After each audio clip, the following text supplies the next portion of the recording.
তো আজকে আমরা জেনে নেব ক্লাস 10-এর পর্যায় সারণী চ্যাপ্টারের বিভিন্ন মৌলের নাম এবং তাদের ছড়াসহ মনে রাখার কিছু গোপন ট্রিক্স বা শর্ট ট্রিক্স।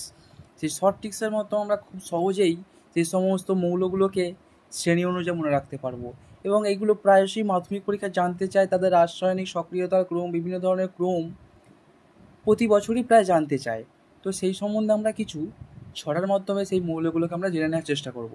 ফার্স্টে আজকে আমরা গ্রুপ A এবং গ্রুপ 2 মৌলগুলোকে নিয়ে আলোচনা করব, পরবর্তীকালে আমরা অন্য শ্রেণীর মৌলগুলোকে নিয়ে আলোচনা করব। তো গ্রুপ 1 একটা ছড়া ফার্স্টে, হেলিনাকে রবিন শেষে ফেরালো। হেলিনাকে রবিন শেষে ফেরালো। Hydrogen, lithium, sodium, potassium, rubidium, caesium, francium. 2 নম্বর শ্রেণী, বেটা মাঙ্গে কার স্কুটার বাবা রাজি। বেটা মাঙ্গে কার স্কুটার বাবা রাজি। Beryllium, magnesium, calcium, strontium, barium, radium.